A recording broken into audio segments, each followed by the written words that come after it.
So from some pitchers who have been outperforming expectations to a batter that's been outperforming, a hitter that's been outperforming expectations. BDE usually stands for something else, but right now for me, it stands for Big Dubon energy. Over his last 7 games, he's hitting 324 and slugging 500. His OPS and on-base percentage are virtually tied with Alex Bregman. Now, that's not because it's egregiously high. It's just because Bregman has scuffled up to this point.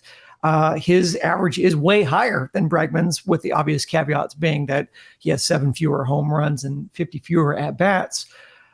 Guys, I'm going to ask maybe an unfair question, but who is more valuable at this point in the season with their production to this team, Mauricio Dubon or Jose Abreu?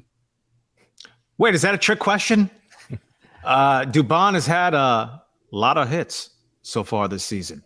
Jose Abreu is the worst player in baseball, right? He's a sub-zero WAR, meaning a random AAA guy could be called up and perform better than what Jose Abreu has done this season.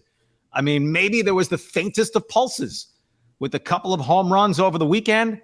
And in the moment, hey, good for him. He's trying. Well, for $19.5 million per year, I think we can all expect that he should at least try. It's about performing. But that, Abreu's found it, and look at his surging exit velocity. 2 home runs in one game, on one weekend of games, is no more meaningful in a bigger picture than Yordan Alvarez going 1 for 14 over 4 or 5 games, right? It's about what is your average sum body of work. And I'll repeat, Abreu has been the worst player in Major League Baseball, and there have been more than 1,100 guys to play so far this season in Major League Baseball. Maldonado, by the way, is in the bottom 10. So Dubon, and I do want to include that these things are relative, but for expectation and track record, right? Abreu, people cling to, his track record. Look at the back of his baseball card. Look at the back of his baseball card. How about put it in the spoke of your bikes and ride around with it? Dubon's been a revelation. That said, his OPS is lower than Bregman's. It's lower than Pena's. It's lower than Myers. It's lower than McCormick. Right? His OPS is 727. The batting average is terrific. He's been marvelous, just slapping base hits to right field, going the other way. But it's not like he's been a big-time offensive player. He's been big-time for Dubon, and compared to what Hensley was starting this season, but it's not as if a lineup of Dubons would not be a good offense. No. Right? He'd be the 9th best player in the Rangers lineup offensively. Here, he's a shining star so far at this point, which just kind of speaks to the 2023 season to date. But he also seems to be a delightful guy. Second base is a very down position so far this year in the American League. Well, except for Marcus Semien, who's a top 3 MVP guy, on pace to drive in over 125 runs out of the leadoff spot. Remember when the Astros had production at the bottom of the order that George Springer could drive in 90 runs leading off? Semien's on pace for 129 runs batted in. I digress. But because second basemen collectively are no good, Dubon actually has an outside shot to get to the All-Star game, because unless Altuve wins the fan vote, which would immediately take Dubon out of it because Semien's then the backup. So props to Dubon, but I think there was some getting carried away with actually how good he is in terms of a component of a winning lineup. Yeah, I mean, I have to go with Dubon as most valuable. Obviously, what he did in Jose Altuve's absence, his ability to play defense at so many different positions and be good at it. And when you're just watching the game, when Dubon comes up, you think, hey, he might get a hit here. When Abreu comes up, you're just hoping he doesn't strike out on 3 straight pitches. So I'm hoping that Abreu's starting to turn the corner, because, man, they need him now with Yordan not being healthy and Bregman tailing off a little bit. But no, Dubon's been really good. They've needed him, and he's come through. Dubon's done enough, and you mentioned defensively. I mean, you'd like to see a little longer track record of it, but I'm taking him at second base defensively over Altuve at this point. A related point, Altuve should be DHing a couple times per week, as opposed to Corey Julks getting DH at bats. You juggle McCormick, Myers. Of course, with Yordan out, you have another spot to fill in the lineup. But to get Dubon some time, I just don't think they're going to put him at first base. He gives you no power. He has no defensive experience over there. But, if he's going to slap his way to 300, I wish he'd walk once in a while, because the on-base percentage is just not good for a guy batting 300.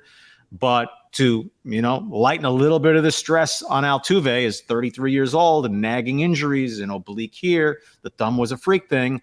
But Altuve, I think, would benefit from not having to play the field a couple games per week, and you have your obvious worthy replacement. Yeah, and I know there's qualifications and caveats to the story, but it is a great story because Dubon is a defensive infielder or a defensive utility guy, first and foremost. And so to get any production out of him is a story. We kind of joked about before the season about where would they play him and, the times in which he's led off and how ridiculous that was. But this season, he's actually led off and did well relative to, and New York would have, I know it's a different position, but New York would have killed for Kiner Falefa to have this sort of offensive output last year, in the postseason or just during the season.